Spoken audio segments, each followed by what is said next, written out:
दोस्तों, आप सबका स्वागत है मेरे YouTube चैनल वैदिक टैक्स प्रोफेशनल्स में।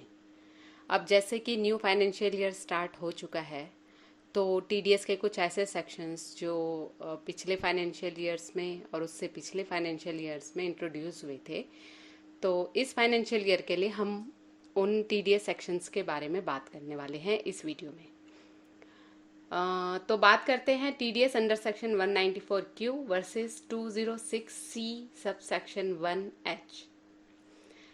तो आज हम इस वीडियो में बात करने वाले हैं कि ये क्या चीज़ है, किन पर एप्लीकेबल हैं, कैसे एप्लीकेबल हैं और किस तरीके से ये अप्लाई होंगे। तो चलिए चलते हैं। If turnover in financial year 21-22 is exceeding ₹10 crore, then provision of section 194Q and section 206C subsection 1H shall be applicable with effect from 1st April 2022। तो अगर आपकी टर्नओवर 21-22 में, जैसे कि 31 मार्च हमारा कंप्लीट हो चुका है, और इस 21-22 की फाइनेंशियल ईयर की अगर आपकी टर्नओवर 10 करोड़ से एक्सीड हो जाती है, तो आपके ऊपर प्रोविज़न लागू हो जाता है सेक्शन 194Q का and section 206C sub section 1H का विद इफेक्ट फ्रॉम 1 अप्रैल 2022 से। तो आइए देखते हैं कि section 194Q TDS tax deducted at source है क्या। तो ये जो है अपना नोटिफाई हुआ था विद इफेक्ट फ्रॉम 1 जुलाई 2021 में। It is applicable to the buyer on purchase of goods. ये एप्लीकेबल है बायर के ऊपर, परचेजर के ऊपर, ठीक है जी, गुड्स परचेज करने पर। If purchaser value above 50 lakh, अगर परचेज की वैल्यू 50 लाख से ऊपर है और टर्नओवर 10 करोड़ से ऊपर है, तो आप पर ये प्रोविज़न लागू हो जाता है। आपको टैक्स डिडक्ट करना पड़ेगा, टीडीएस डिडक्ट करना पड़ेगा 0.1% ऑन वैल्यू अबव 50 लाख से ऊपर। 50 लाख तक का तो एग्जेम्प्ट हो जाएगा। मान लो कि अगर 55 लाख है तो 50 लाख उसमें एग्जेम्प्ट हो जाएगी, और 5 लाख पे, 50 लाख से ऊपर जो 5 लाख है उस पर आपको 0.1% टीडीएस डिडक्ट करना पड़ेगा। और अगर पैन अवेलेबल नहीं है तो आपको 5% टीडीएस डिडक्ट करना पड़ेगा।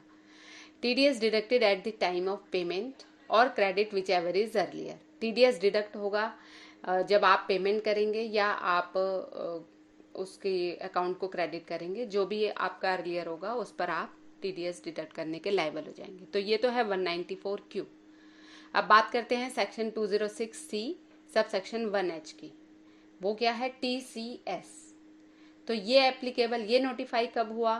विद इफेक्ट फ्रॉम 1 अक्टूबर 2020 से ये नोटिफाई हो गया था। It is applicable to the seller on sale of goods. ठीक है जी, सेलर के ऊपर है गुड्स सेल करने पर। It is if sale receipts above 50 lakh, अगर आपकी सेम दोनों में सेम ही है कि अगर बस उसमें क्या है कि परचेज की वैल्यू 50 लाख से ऊपर होनी चाहिए और इसमें सेल की वैल्यू अगर 50 लाख से ऊपर है, तो आपको टीसीएस कलेक्ट करना है 0.1% on receipt above 50 lakh. 50 lakh से ऊपर एक्सेस जितना भी आपको रिसीव होता है उसके ऊपर आपको 0.1% टैक्स कलेक्ट करना है। अगर इस केस में पैन अवेलेबल नहीं है तो टीसीएस आपको 1% लगाना है। और टीसीएस कब कलेक्ट करना है? Eight the time of receipt. ठीक है, अब आपको ये समझ में आ गया होगा।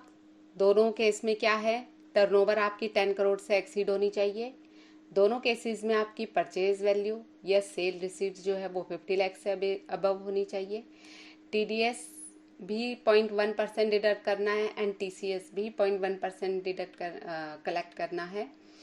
और अगर टीडीएस के केस में अगर पैन नंबर नहीं है तो 5% लगेगा, और टीसीएस के केस में अगर पैन नंबर नहीं है तो 1% लगेगा।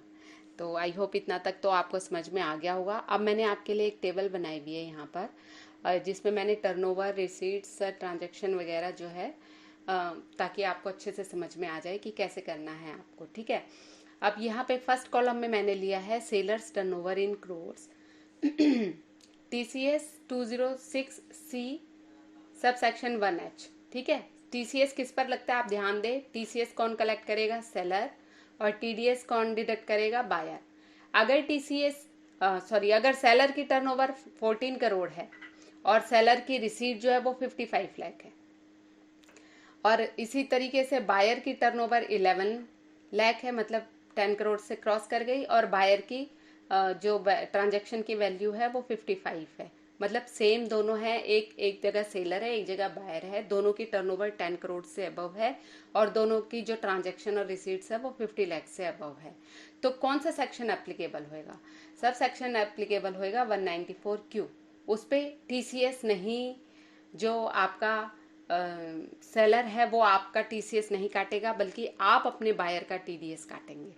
ठीक है, क्योंकि TDS जो है वो एप्लीकेबल माना जाएगा, वो उसको क्रॉस कर लेगा। ठीक है, फिर उसके बाद सेकंड वाले कॉलम में मैंने इसमें लिया मैंने सेलर की टर्नओवर 9 करोड़ है, 10 करोड़ से कम है, लेकिन इसकी रिसीट 55 करोड़ है। तो क्योंकि सेलर की टर्नओवर कम है और रिसीट 50 से एक्सीड है, लेकिन टर्नओवर कम है, तो मतलब दोनों हमारी जो हैं वो सेटिस्फाइड होनी चाहिए ना। तो दोनों कंडीशन सेटिस्फाइड नहीं है, एक कंडीशन सेटिस्फाइड नहीं है और एक कंडीशन सेटिस्फाइड है, जबकि दोनों होनी चाहिए। तो इसलिए इस पर आपका कोई TCS नहीं लगेगा। और बायर के केस में उसकी टर्नओवर 11 करोड़ है, जो कि 10 करोड़ को क्रॉस कर गई है, और उसकी ट्रांजैक्शन वैल्यू 55 लाख है, जो 50 लाख को क्रॉस कर गई है। तो फिर इस पर क्या एप्लीकेबल होएगा? 194Q एप्लीकेबल होएगा। थर्ड केस में है सेलर की टर्नओवर है 12 करोड़ और सेलर की रिसीव्ड है 60 करोड़। तो क्योंकि सेलर की टर्नओवर 12 करोड़ से ऊपर है, 10 करोड़ से ऊपर है, और सेलर की रिसीट जो है वो 50 लाख से ऊपर है, तो इस केस में TCS एप्लीकेबल होगा। और इसी का दूसरे में है कि बायर की टर्नओवर 8 करोड़ है और उसकी ट्रांजैक्शन वैल्यू 60 लाख है, तो उस केस में TDS एप्लीकेबल नहीं होगा। इस केस में TCS होगा, क्योंकि sellers turnover above 10 crore.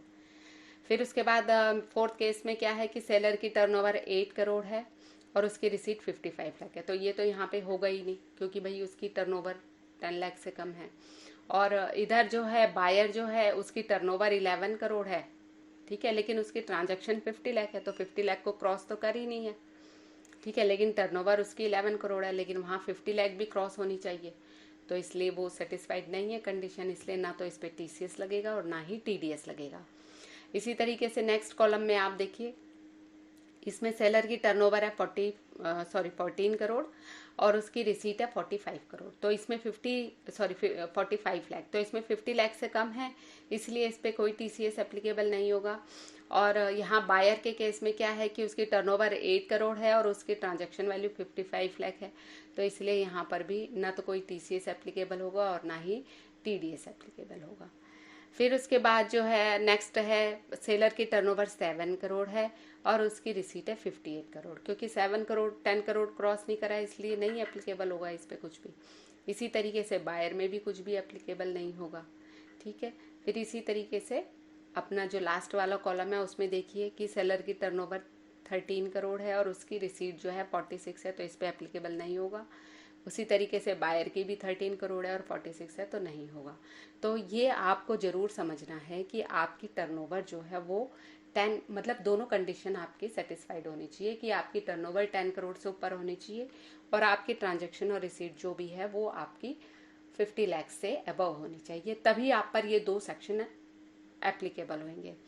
In case कि जो मेरा सेलर है, मान लो मैं बायर हूँ और मेरा जो सामने सेलर है, अगर दोनों पर ये कंडीशन, मतलब उसकी भी टर्नओवर 10 करोड़ से ज़्यादा है और मेरी भी टर्नओवर 10 करोड़ से ज़्यादा है और हमारी ट्रांजैक्शंस भी 50 लाख से ज़्यादा है, तो जो सेलर है वो TCS नहीं काटेगा, बल्कि मैं उसका TDS काटूंगी, क्योंकि TDS जो है वो उसको प्रिवेल कर देता है। ठीक है, इस सेक्शन को।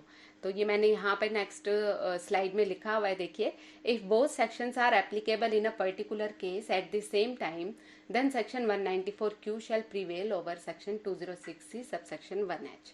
ठीक है, फिर इसके बाद है अगर इस सेक्शन का नॉन कंप्लायंस हुआ, अगर हमने इस सेक्शन को नहीं अपने इसमें लागू किया, तो उसके क्या कंप्लायंस हो सकते हैं, तो वो देखिए, as per section 40A subsection IA of income tax act 1961. In case of non-deduction या non-payment of TDS, amount to the extent of 30% of the value of transaction on which TDS was to be deducted shall be disallowed to the buyer. ठीक है, जिस पर TDS बनता था उसका 30% आपको disallow हो जाएगा, वो मतलब कि आपकी एड बैक हो जाएगा। ठीक हो गया। अब एग्जाम्पल हम इसका लेते हैं। मान लो कि गुड्स परचेज करे 56 लाख के, तो टैक्सेबल वैल्यू क्या हुई मेरी 6 लाख हुई, यानी TDS कितने पे कटना चाहिए, 6 लाख पे 0.1% कटना चाहिए, जो कि 600 रुपये हुआ। TDS not deducted by buyer, buyer ने TDS नहीं काटा, तो क्या करेंगे, जो 6 लाख का 30% है यानी 1,80,000 है, वो हमारा डिसअलाउ हो जाएगा।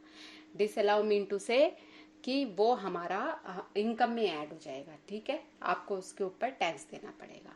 तो ये तो बहुत ज़्यादा हैवी हो जाएगा, इसलिए आप इन सेक्शन को इग्नोर मत करना, अच्छे से याद रखना।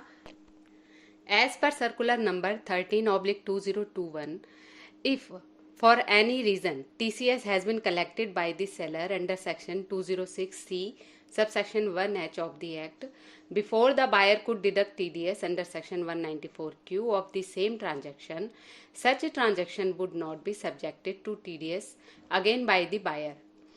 मतलब कि इस सर्कुलर में कहा गया है कि अगर किसी भी रीजन से TCS कलेक्ट कर, मतलब अगर सेलर जो है वो हमारे से TCS कलेक्ट कर रहा है, तो हमें उसका TDS डिडक्ट करने की ज़रूरत नहीं है।